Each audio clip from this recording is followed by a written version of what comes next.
सदस्य प्लीज। अब तो मैं कोई बोल ही नहीं रहा हूँ। सर आप लिख के दिए, क्या क्या पढ़ना चाहिए आप लोग लिख के कि मैं किताब को कोट नहीं कर सकता। मैंने कहा मैं किताब को कोट नहीं कर रहा हूं, मैं मैगजीन को कोट।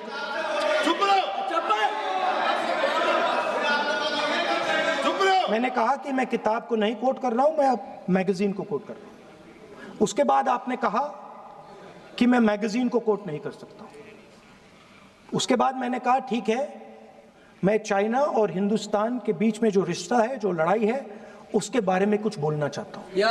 आपने मुझे बोला कि आप नहीं बोल सकते हैं, नियम है। आप मुझे बताइए, हिंदुस्तान और चाइना की रिलेशनशिप पर ना बोलना कौन सा नियम है? माननीय सदस्यगण, आप उस किताब का हवाला बता रहे थे जिस किताब के बारे में रक्षा मंत्री जी ने कहा किताब नहीं छपी, ठीक है ना। फिर आप उस मैगजीन का उस तथ्य को वार कर रहे हैं। आप विषय पर राष्ट्रपति अभिभाषण में जो विषय तथ्य हैं, जो विषय तथ्य हैं उसमें कहीं भी भारत और चाइना का कोई विषय बिंदु नहीं है क्या?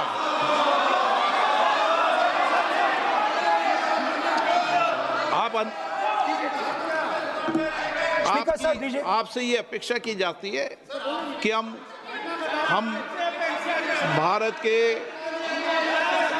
सब भारत के हैं, तो उसकी प्रतिष्ठा बनाए रखना आप सबका दायित्व है। आप इस तरीके के तथ्य नहीं रखें जिससे कि देश की प्रतिष्ठा कम है, ये अपेक्षा तो की जाती है आपसे। तो आपका कहना है कि जो प्रेसिडेंशियल एड्रेस है उसमें इंटरनेशनल रिलेशन से कुछ लेना देना नहीं। मतलब हम कोई ना पाकिस्तान पे बोल सकते हैं, ना चाइना पे बोल सकते हैं, ना किसी और देश पे बोल सकते हैं। ये क्या बात है सर? मैंने फिर माननीय प्रतिपक्ष के नेता, आप फिर बोल रहे हैं। आप मुझे लगता है कि आज तय करके आए कि आपको बात नहीं रखनी। नहीं, मैं फिर आपको, मैंने जो व्यवस्था दी वो व्यवस्था नियम प्रक्रियाओं परंपराओं की तहत व्यवस्था दी है, ठीक है ना। और मैंने बार बार आपसे ये आग्रह किया कि आप बोले नियम परंपराओं प्रॉपर्टी की आपसे अपेक्षा की जाती है, क्योंकि आप प्रतिपक्ष के नेता हैं। माननीय सदस्यों की अपेक्षा आपसे अपेक्षा की जाती है। और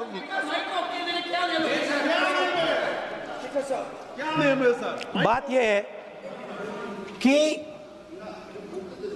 आपके मेंबर ऑफ पार्लियामेंट